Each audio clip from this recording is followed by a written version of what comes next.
దేవుడు ఆశీర్వదించడానికి ఎప్పుడు సిద్ధంగానే ఉన్నాడు.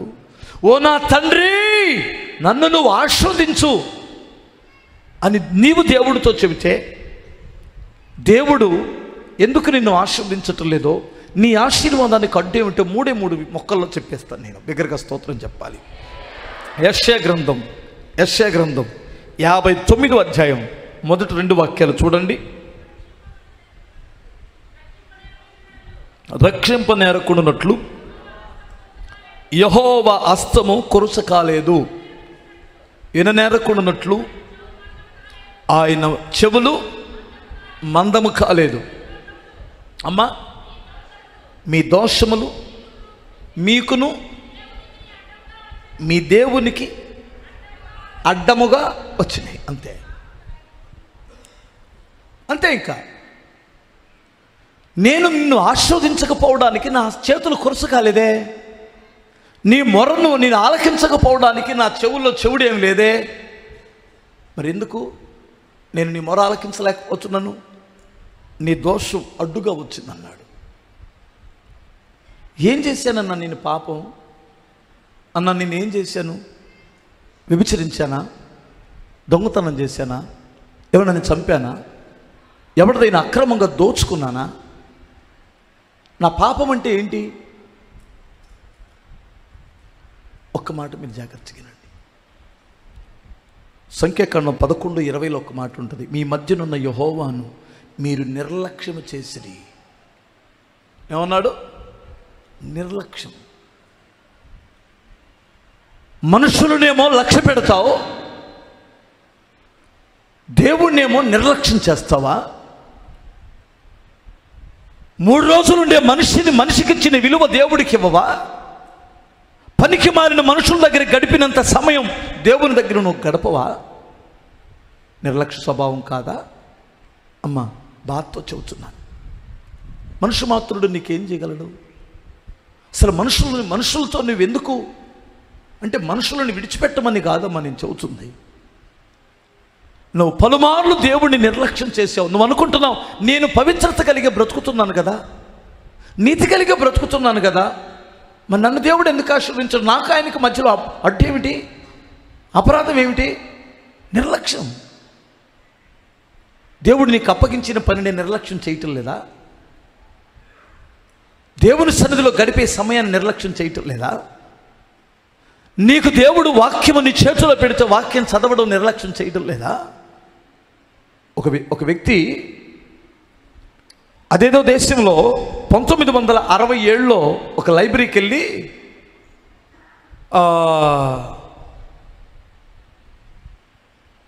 ఆ లైబ్రరీలో నుండి ఒక పుస్తకం తెచ్చుకున్నాడు. ఆ పుస్తకంలో కేవలం 15 అధ్యాయాలు ఉంటాయి. అందులో గొప్ప సబ్జెక్ట్ ఉంది.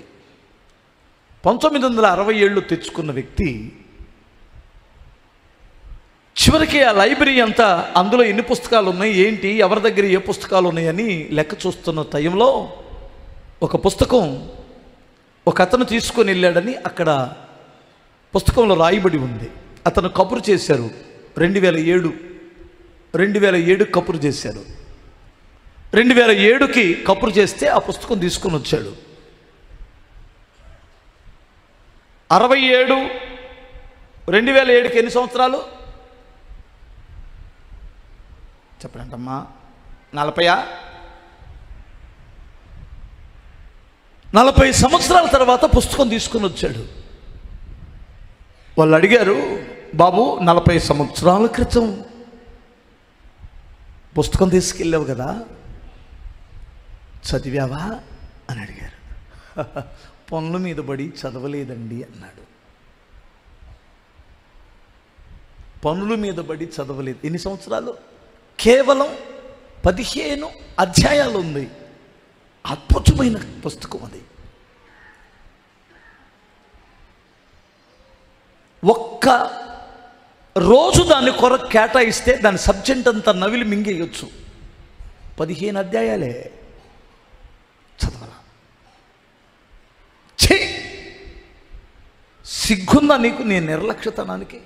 40 సంవత్సరాలు అదే నీ ఇంట్లో కాకుండా ఇదే పుస్తకాన్ని లైబ్రరీలో ఉంచితే అనేకులు సబ్జెక్టు అద్భుతమైన సబ్జెక్టు వాళ్ళు పొందుకునేవారు అని చివాట్లు పెట్టారట. క్రీస్తునందు దేవుని బిడ్డలారా, ఒకసారి మీరు ఆలోచించండి. మీ ఇంట్లో దేవుని పుస్తకం ఉంది, దేవుని ఆలోచనలు ఉన్నాయి, దేవుని వాగ్దానాలు ఉన్నాయి, దేవుడు నిన్ను ఎలా నడిపించాలో అద్భుతమైన ప్రణాళికలు కలిగిన పుస్తకం మన చేతిలో ఉంది. ఎప్పుడైనా నువ్వు చదువుతున్నావా? వాక్యాన్ని చదవడానికి ఇష్టపడుతున్నావా? వాక్యం నీ మనసులో ఉందా? నిర్లక్ష్యం కదూ. వాక్యం వినేటప్పుడు కూడా నిర్లక్ష్యం. నీ నిర్లక్ష్య స్వభావమే నీకు నిద్ర తెప్పిస్తుంది. గుండెల్లో నిర్లక్ష్యం ఉంటే నిద్ర కాదు, దాని తాత వస్తుంది. గుండెల్లో ఆసక్తి ఉంటే, భయం ఉంటే నిద్ర ఎందుకు వస్తుంది? నువ్వెందుకు నిర్లక్ష్యం చేస్తున్నావు?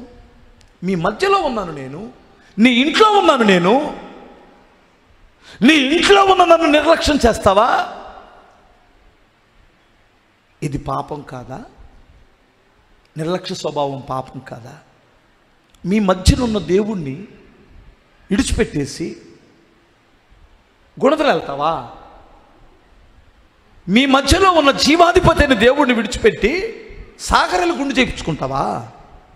మీ మధ్యనున్న నన్ను విడిచిపెట్టేసి వెలంగని వెళ్తావా? చేపల కూర తినటానికి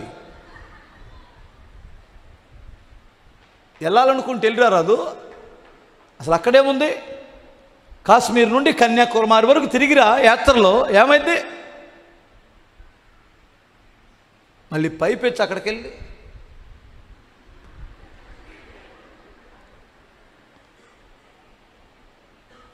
ఏం తెచ్చుకున్నాం అక్కడ నుండి?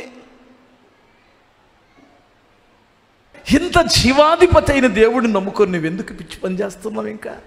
ఇంకా అంతరాల దగ్గరికి వెళ్తున్నావంటే నిర్లక్ష్య స్వభావం కదూ. మనం పాట, అద్భుతమైన పాట డేవిడ్ అని రాశాడు. అది మనుషులు చేసిన ప్రతిమలన్నీ ఆరాధనకు యోగ్యమైనవి కానే కావయ్యా. మనుషులను చేసినది నీవే యేసయ్యా, ఆరాధనకు యోగ్యుడా వందనాలయ్యా.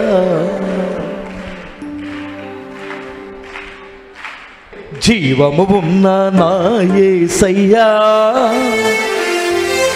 నిన్ను ఆరాధించే నేను ధన్యుడనయ్యా. జీవము లేని వాటికి ఎందరు మ్రొక్కుచు, జీవమున్నదని వారు భ్రమపడుచున్నారు. జీవము లేని వాటికి ఎందరు మ్రొక్కుచు, జీవమున్నదని వారు భ్రమపడుచున్నారు. జీవము ఉన్న నా యేసయ్యా.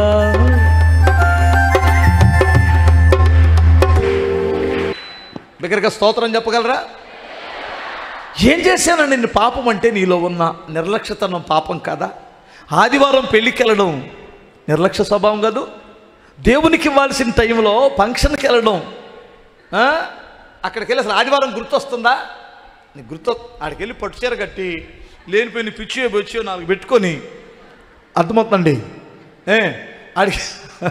ఆడికి వెళ్ళిన తర్వాత ఆ గంధం ఇలా గంధం పూస్తే అసలు నువ్వు పరవశించిపోతున్నావు కదా. మరలా నీకు గుర్తొచ్చినప్పుడు యేసు దగ్గరికి వచ్చి, నాయన నన్ను ఎందుకు ఆశీర్వదించవు నాయన, ఆశీర్వాదం దించు నాయన, దించు నాయన. దిగలా నా దగ్గరికి వచ్చావు, అన్నయ్య ఆశీర్వాదం దించమని అడుగు అన్నయ్య అంటే నేను కూడా రిక్వెస్ట్ చేశా, దించు నా ప్రభు, దించు నా ప్రభు అంటే నా కుమారుడు నువ్వెవడవు రా ఆ పక్షాన మాట్లాడడానికి?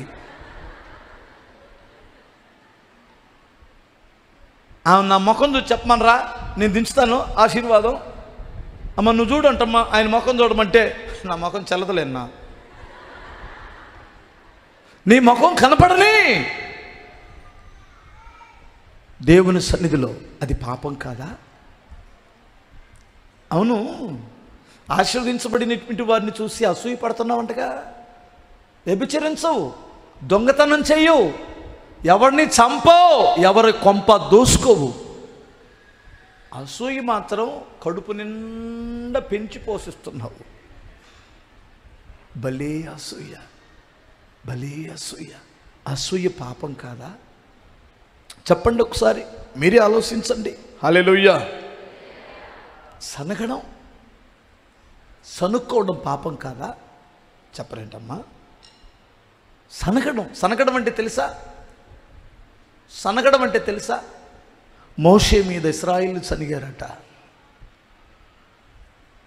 దేవుడు దాన్ని అంటాడు, మోషే, ఇశ్రాయేలు ప్రజలు నాకు వ్యతిరేకంగా సనుగుతున్నారు అన్నాడు.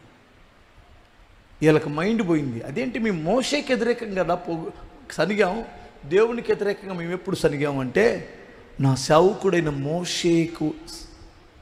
మోషే మీద సనిగినప్పుడు అతడు బరువు, అతను మిమ్మల్ని కనలేదుగా, అతడు మిమ్మల్ని విడిపించలేదు కదా, నేను కదా విడిపించాను, నేను కదా నడిపిస్తున్నాను, నేను కదా మీ కొరకు సమస్తాన్ని చేశాను.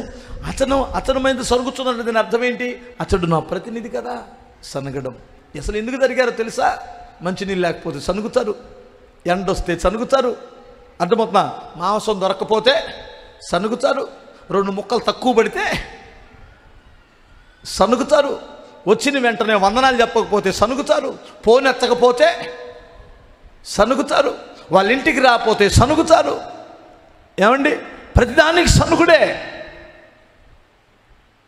ఈ సనుగుడు నీ జీవితానికి ఆశీర్వాదానికి అడ్డుబండగా ఉంది. ఈరోజు యేసు నామములో నువ్వు ఒక తీర్మానం చేయాలి. ప్రభువా, నేను సనగను, సర్దుకుపోతాను. చప్పట్లు కొట్టు. నేను సనగను, సర్దుకుపోతాను. హల్లెలూయా, హల్లెలూయా.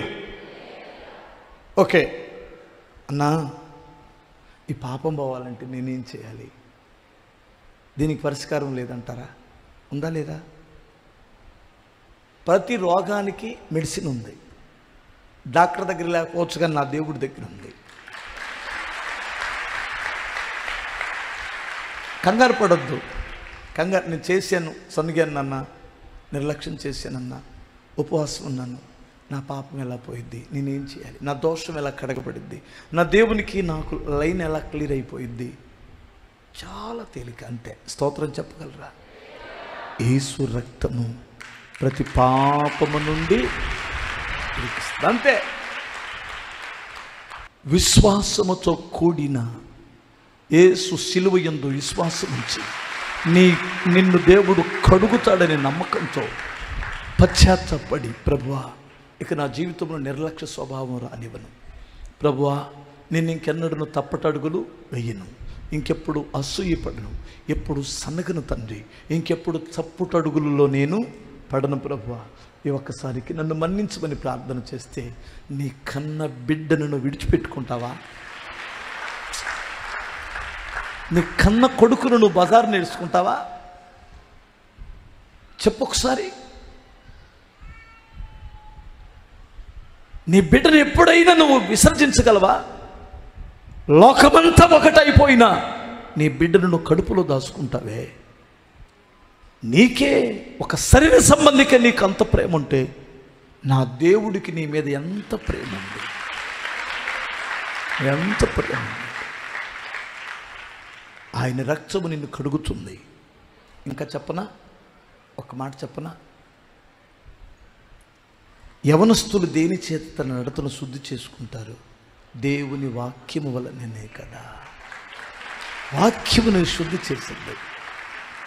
పరిశుద్ధాత్ముడు నిన్ను పవిత్రపరుస్తాడు. పరిశుద్ధాత్మ దేవుడు నిన్ను పవిత్రపరుస్తాడని బైబిల్ చెబుతుంది. సింపుల్, చాలా తేలిగ్గా నీకు పరిష్కారం దొరికింది. అస్సలు నీవు ఎప్పుడు కృంగిపోవద్దు. మనుషులు నీవు చేసిన పాపాన్ని పదే పదే పదే పదే పదే పదే జ్ఞాపకం ఉంచి నిన్ను నల్లకొడుతుంటారు. మీరు మారు మనసు లేని మనుషుల్లో దుర్మార్గతను చూడొచ్చు. మారు మనసు లేని మనుషుల్లో దుర్మార్గతను చూడొచ్చు. ఎందుకంటే గతించి 20 సంవత్సరాల క్రితం చేసిన పొరపాటును కూడా ఈరోజు చేసినట్లు నీ మీద నెపం మోపుతారు. ఈరోజు మాట్లాడి నీ పేరును రిపేర్ చేస్తారు. కానీ నా దేవుడు కొన్ని నిమిషాల ముందు చేసిన పాపాన్ని నువ్వు ఒప్పుకుంటే విడిచిపెట్టేసి ఇకెన్నడనూ జ్ఞాపకం చేసుకో. అసలు దెప్పి పొడిచే దేవుడు కానే కాదు, ఎన్నడూ గుర్తురాదు. నీకు గుర్తుండి అప్పుడప్పుడు ప్రభువా నేను అప్పుడు తప్పు చేశాను కదా ప్రభువా అంటే, ఎప్పుడమ్మా, ఎప్పుడు తల్లి, ఎప్పుడు నాన్న అంటాడు. అదేంటి ప్రభువా నేను చేశాను కదా, దాన్ని ఇప్పుడు అగాధ సముద్రములో వేసేసాను. నీ దోషములన్నీ అగాధ సముద్రములో వేసేసాను. మరలా నువ్వెందుకు జ్ఞాపకం చేసుకొని కృంగిపోతావు? నా రక్తంతో నేను కడిగాను కదా, పవిత్రపరచాను కదా. నీకు నాకు ఇప్పుడు అడ్డుబండ ఏమి లేదు. నా కుమారుడైన యేసు రక్తము నిన్ను కడిగింది. ఏనాడైతే నువ్వు దేవుని పాద సన్నిధికి వచ్చి నువ్వు మోకరించి నా ప్రభువా నన్ను కడగండి అని చెప్పావో, నా కుమారుడైన యేసు రక్తము నిన్ను కడిగిందని చెప్తాడు నా దేవుడు. అదే ఆశీర్వాదం. లైన్ క్లియరు, బిగ్గరగా స్తోత్రం చెప్పాలి. ఇంకొక అడ్డు ఉందండి, చెప్పమంటారా? స్తోత్రం చెప్పగలరా? ఇంకొక అడ్డుబాటు ఉంది. అదేమిటంటే అనైక్యత. ఏంటది? ఐక్యతకి ఆబెడితే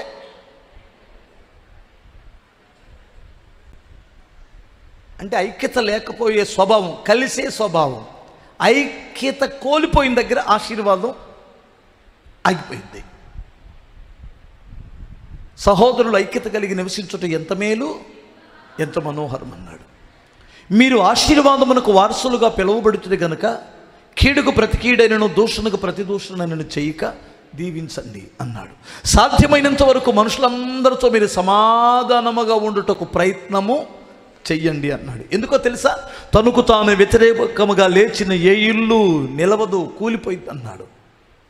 సాధ్యమైనంత వరకు కుటుంబంలో సమాధానంగా బ్రతకడానికి ఇష్టపడండి. ఆశీర్వాదం దిగొస్తుంది నీ ఇంట్లో.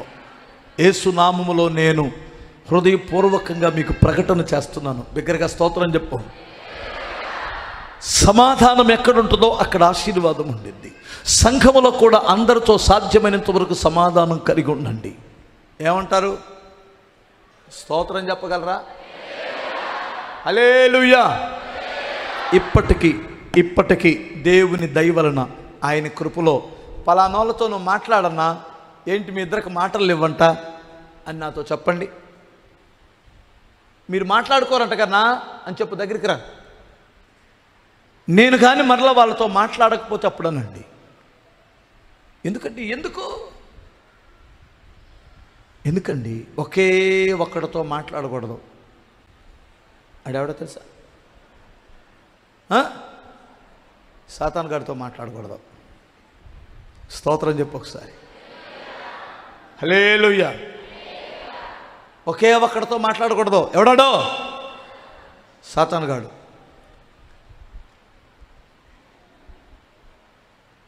వాడు పంపించిన ఏజెంట్లతో కూడా మాట్లాడకూడదు. ఇందాక మా చిన్నమ్మాయి ఒక పుస్తకం చదువుతుంటే, పెద్దగా చదువుతుంటే విన్నా. ఒక సింహం వస్తుంది, ఆవులన్నీ ఒక దగ్గర ఉన్నాయి. ఈ సింహం యొక్క ఉద్దేశం ఏంటంటే ఒంటరిగా ఎప్పుడు ఆవు దొరికిద్దా తినాలని వస్తుంది. ఈ ఆవులన్నీ మాట్లాడుకున్నాయి, ఇక్కడ ఏరియాలో సింహం తిరుగుతుంది, ఈ ఏరియాలో సింహం తిరుగుతుంది, ఒంటరిగా మాత్రం ఎప్పుడు బయటికి రావద్దని ఆవులన్నీ గుంపుగా వచ్చి మేస్తాయి. ఎప్పుడు చూసినా గుంపిడిపోవటం లేదు. వీటి దగ్గర రోజు గుట్టుకులు మింగేదానికంటే అసలు ఇంకో ఏరియా దగ్గరికి వెళ్ళిపోవటం మంచిదని ఆ గుంపు నిడిచిపెట్టి వెళ్ళిపోయిందట సింహం. అర్థమైందా? ఇప్పుడు మనం సంఘముని గుంపులోకి దుష్టుడు రాగలడా? హల్లెలూయా. పిసినారితనం ఒక అడ్డు, ఆశీర్వాదానికి అడ్డ అసలైనడ్డిదే. అదే దేవునికి ఇచ్చేది ఇవ్వకపోవటమే అడ్డు. హల్లెలూయా. నువ్వెప్పుడైతే దీన్ని మిగిలించాలనుకున్నావో సంచికి అడుగును పడింది చిల్లు, ఎన్ని పోతాయి నీకే తెలీదు. ఎవరు వెనక నుంచి ఎన్ని పోయినా మన వాళ్ళకి అసలు లెక్క కూడా ఉండదు. ముందు నుంచి మాత్రం 10 రూపాయలు కూడా బాగుండదు. వెనక నుండి వేలుకి వేలు పోని, స్తోత్రం, ప్రైజ్ లార్డ్, ఎన్నైనా పోని, ఎన్నైనా పోని, ఎలాగైనా పోని, వడ్డీలకు పోని, బార్ షాపుకు పోని, హాస్పిటల్కి పోని, ఇంకా రకరకాలుగా పోని పోని ఎన్నైనా పోని, ఇటు నుండి మాత్రం డైరెక్ట్గా మన చేతులతో వేయాలి కదా. నువ్వు దేవుని విషయంలో ఎప్పుడైతే పిసినారితనంగా ఉంటావో ఆశీర్వాదం కట్ అయిపోయిందని బైబిల్ ఖచ్చితంగా చెబుతుంది. ఎందుకంటే వెదజల్లి అభివృద్ధి పొందిన వారు కలరు, తగిన దానికంటే తక్కువ ఇచ్చి లేమికి దిగజారు వారు కలరు అన్నాడు. హల్లెలూయా. ఆత్మల సంపాదన కొరకు నువ్వు దరిద్రుడుగా ఈ లోకం దృష్టికున్నా పర్వాలా, సామాన్యుడిగా బ్రతికినా పర్వాలా, సామాన్యమైనటువంటి స్థితిలో ఉన్న పర్వాలా, దేవుని కొరకు బ్రతికితే నా దేవుడు నిన్ను ఆశీర్వదిస్తానని బైబిల్ చెబుతుంది. స్తోత్రం చెప్పాలి. నిజమండి, నిజమండి. ఈ విషయంలో ఎవరైతే నమ్మకంగా ఉంటారో ఆ కుటుంబాలకు నమ్మకమైన దీవెన నా దేవుడు ఇస్తాడు. ఇప్పుడు నీ అడ్డుకి ఆశీర్వాదానికి అడ్డు నేను 3 విషయాలు చెప్పాను. నీ అపరాధం, నీ అసమాధానం, నీ పిసినరితనం. ఈ 3 అడ్డు తొలగిస్తే దేవుడు ఆశీర్వదిస్తాడు.